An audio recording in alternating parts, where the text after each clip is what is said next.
Welcome back to Raising Real Estate Standards, kicking off 2024 with a special guest. He's becoming a once a year or more guest on our show. We've got Wayne Fredrick with See the Field Consulting with us today.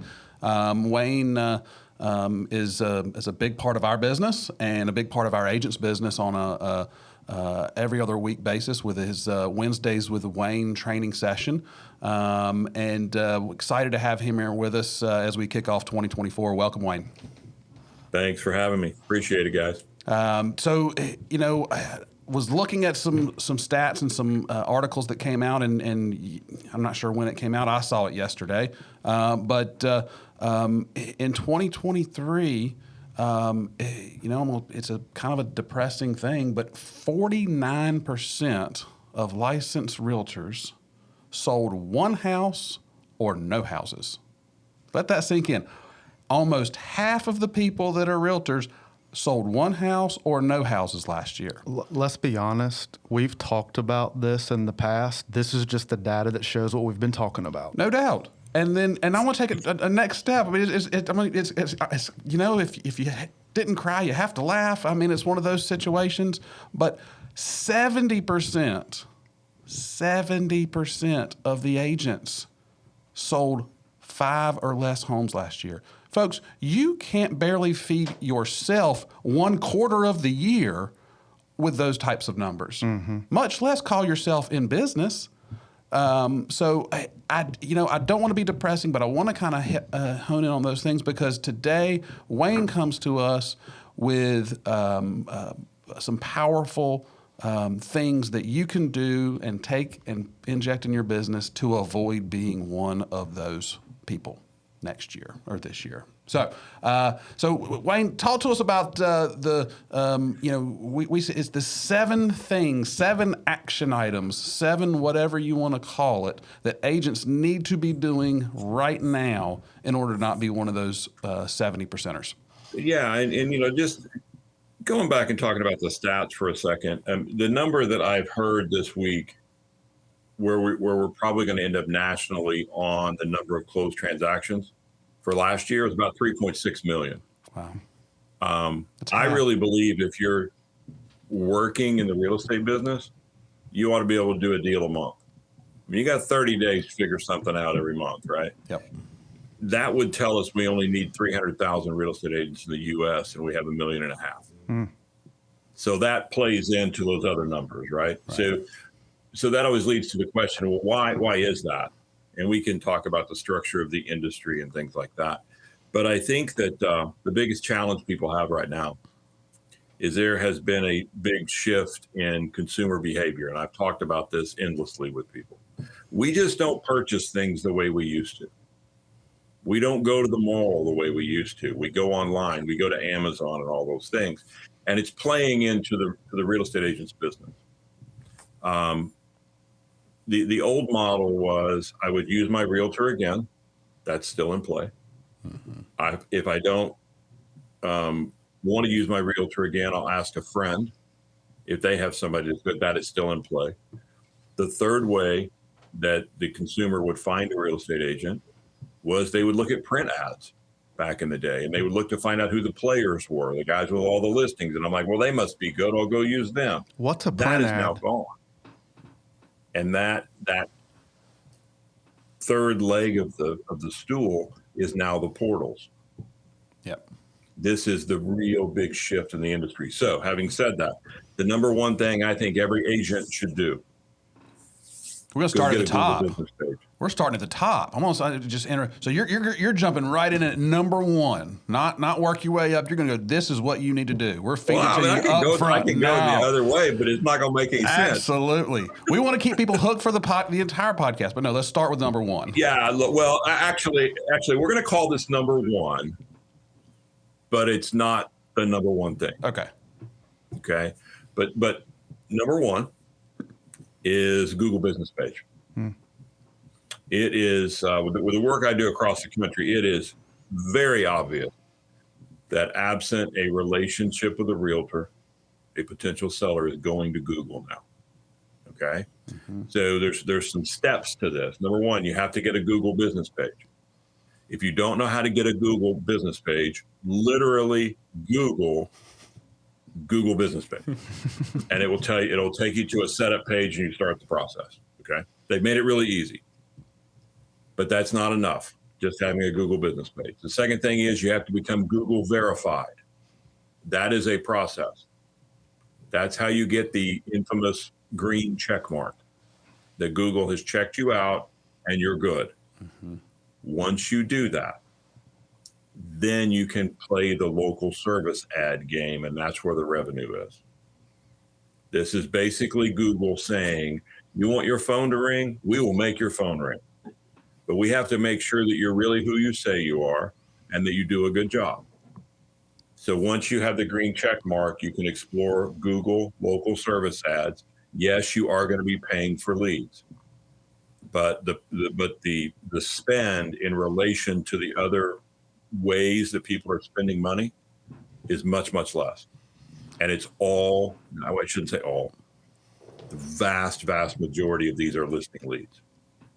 Okay. Now, once you've done that, here's the three things you have to do. Number one, you have to get 2 new reviews a week or Google will tumble you back down their ratings.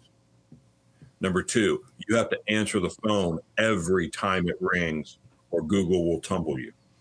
And number 3, you have to go into the back end and let Google know what happened to the lead. If you don't do those, they will tumble you in the ranking. Okay. But because I'm seeing it so much, and I've got some clients that started Google Play 6 months ago. I have one client, they did 15 listing side closed transactions in 6 months, strictly off of Google local service ads. It's a thing.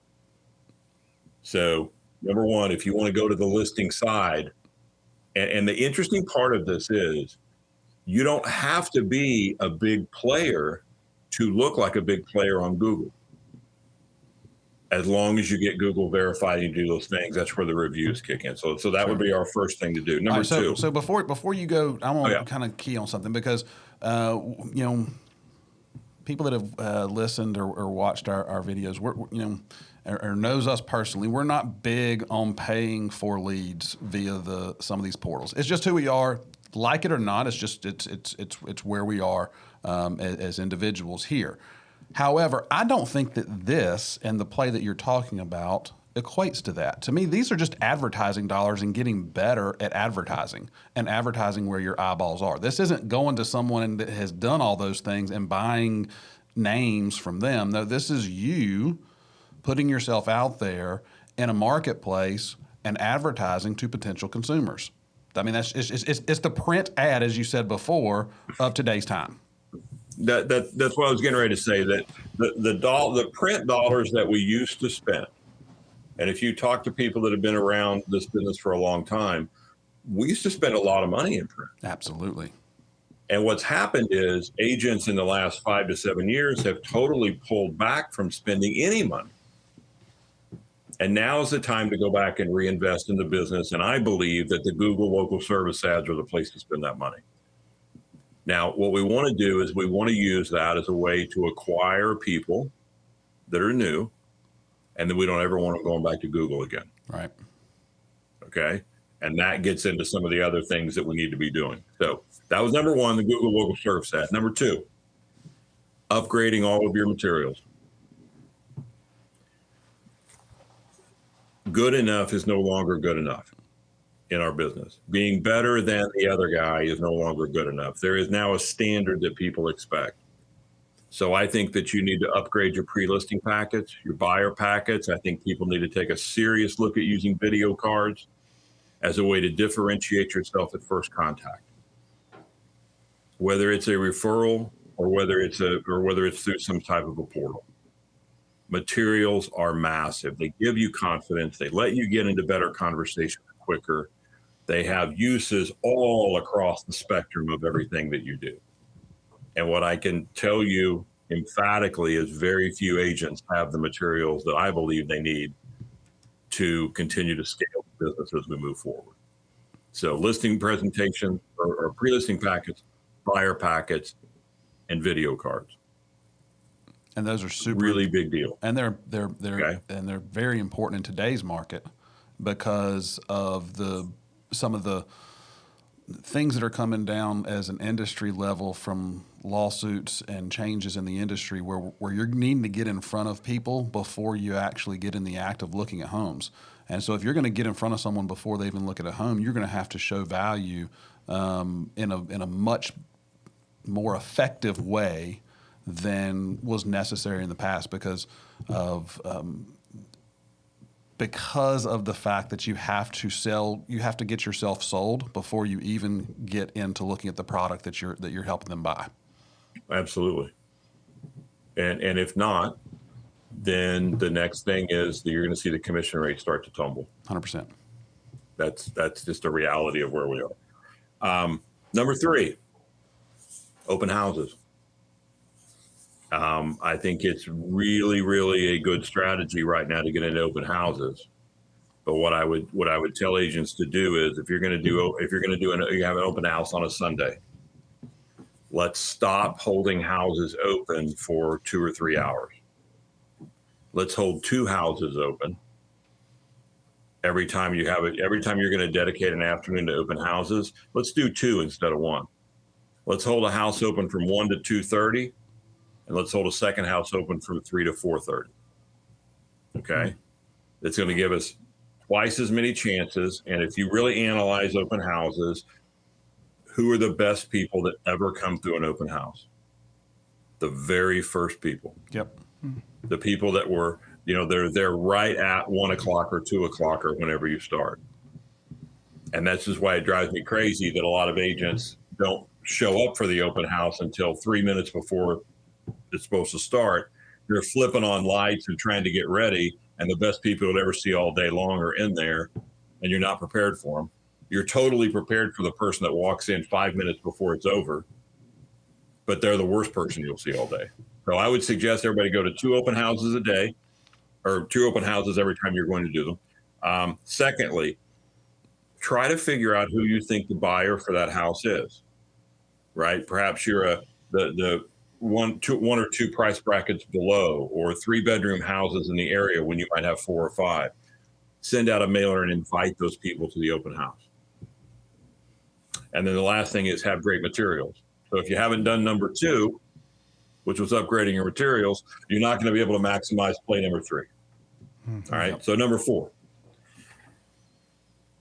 You know what? I'm going to save number 4, and I'm going to make it number 6.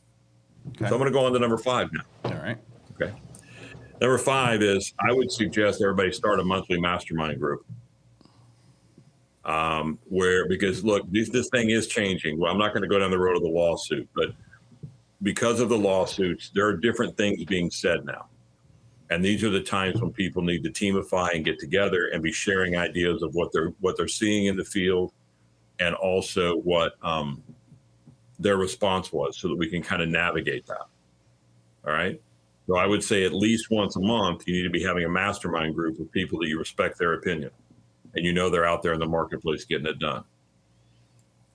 Number 6/5 is practice. And then go practice some more. And then go practice some more.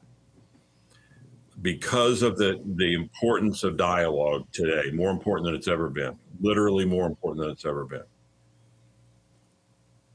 I would love for people to commit for the next 45 days to role playing their listing and buyer presentations 3 times a week. Your life would be completely different by May or April if you would do this. You're going to have to do this because there's different questions being asked by consumers now because of these lawsuits. Yep. So that would be the role play. All right. Number 6, which was really number 4 on my list. And this is actually number 1 when we talk about maintaining and maximizing spheres of influence. Start a closed Facebook group for your people. Yep. It is the easiest way to get engagement. Invite your people to your closed Facebook group. I've got a client, Tony Isa in Indiana, and they do a $10 giveaway every Monday. They'll ask some random, either a trivia question, or during Christmas, it was, when do you put up your Christmas tree? If you'll reply, they'll have a drawing of those people that reply. It's a $10 gift certificate to someone. He has more engagement on his closed Facebook page. He averages about 180 to 200 people a week that are going into his closed Facebook page just to see what the drawing is. Oh, wow. Okay. So that's probably the number one thing as far as fortifying past clients. It's easy, it's cheap, it doesn't cost you any money. And then number 7 is just dedicate. Finish what you start. Stop this world that we all live in as realtors, or we try a little of this for a little while and then we bounce over here and this seems like a good idea. Whatever you decide to start, finish it. And keep this focus that this is a really great market if people really get on their games. I agree with what Brian said. I mean, we've talked about this forever. There's always a ton of people that don't do anything. And we always hold out hope that they'll leave the industry, and they never do. They never do. Or they're filled in with just as many people that want a license to fill their places. Yeah, and so, you know, I think that it's but having said that, I'll turn around and say the opposite.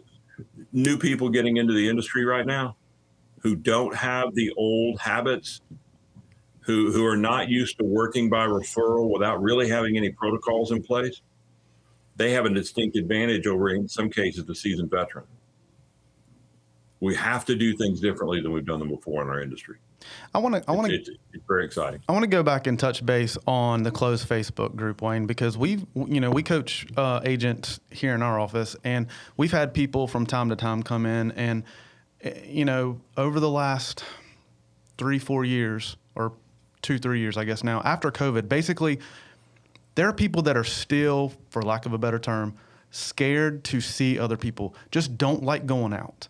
And the closed Facebook group is great for this person because they can do everything they would need to do on a face-to-face basis with their sphere inside that area. And it's totally different.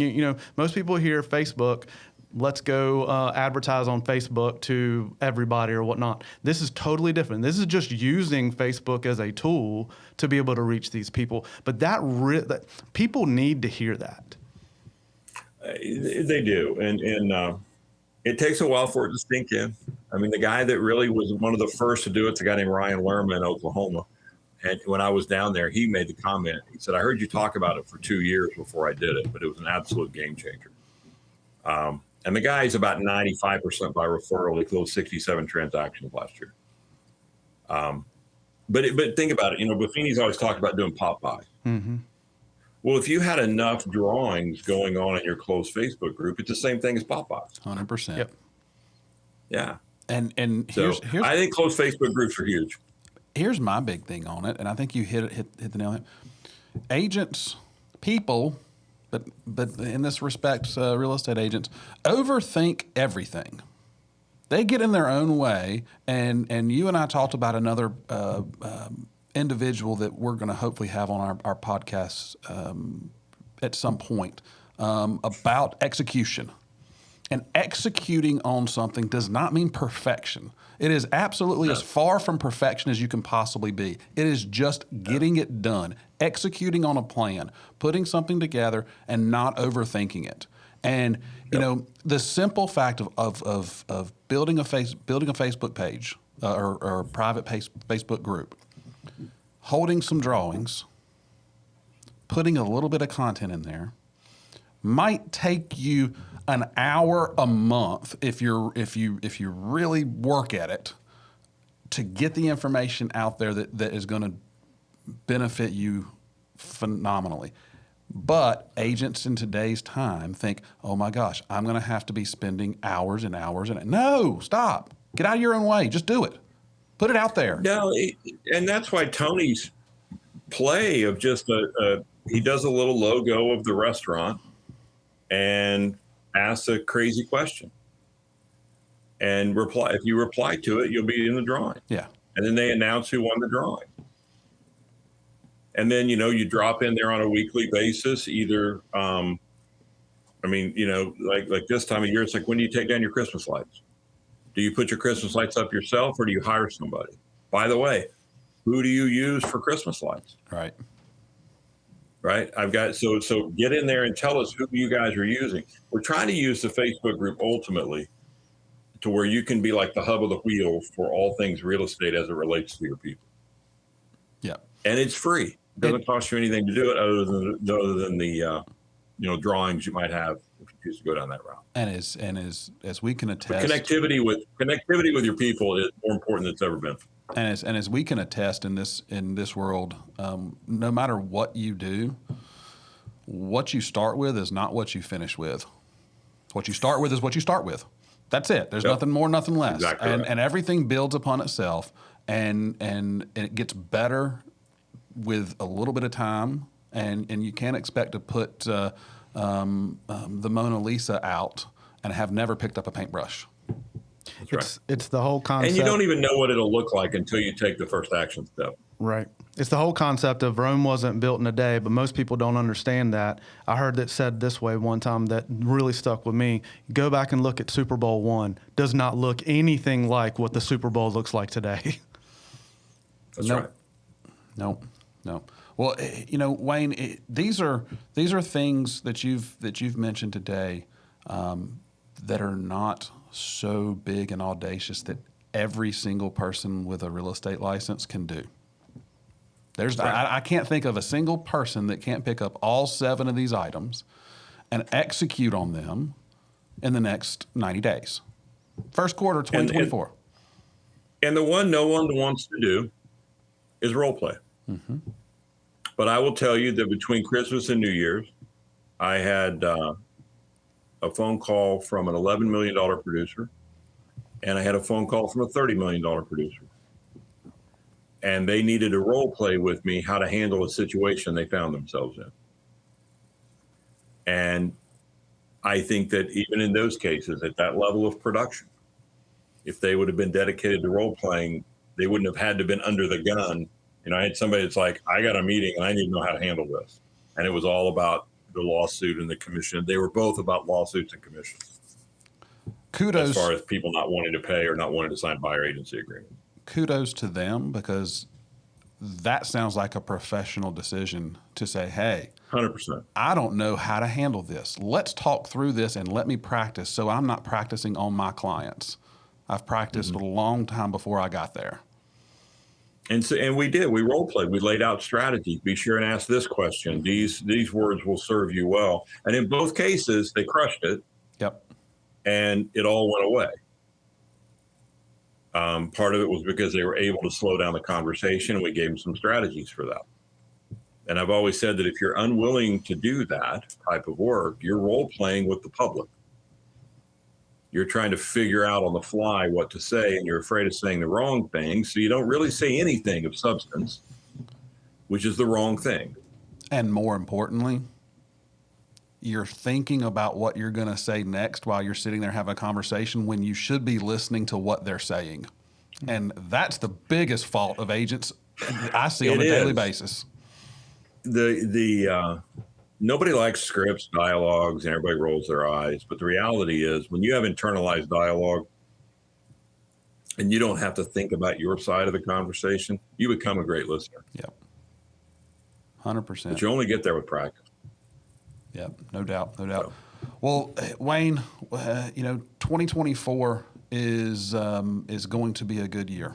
I'm a firm believer that those that are professionals that heed the advice of taking time to practice, will heed your advice today of taking action on these 7 items, are going to be better prepared to take advantage of the opportunities that 2024 is going to be bringing us. And I really do think that for those of you out there that struggled with where you are in this business after 2023, there are opportunities on the horizon, but you have to be prepared to take advantage of them. They're not going to drop in your lap like they did in previous years. And I would also say, Mark, that this These are not issues for 2024. This is the new real estate sales market. Yep. It's happened in every other industry. We were able to stall it off somehow for a long time, but it's here. And this is not a blip that's going to go back to. I hear so many people now saying, I'm waiting for things to get back to normal. This is normal. This is normal. You have to be better than you've ever had to be. Mailing it in is not going to cut it anymore. Nope. So for those people that are willing to step up, it's going to be a great year, not only in 24, but beyond. No question. No question. Well, thank you so much for joining us. Thank you guys for Always listening. appreciate it. And if there's ever anything we can do for you, feel free to reach out. And we will see you again on the next episode. Take care. We'll do it. Thanks, guys. Appreciate it.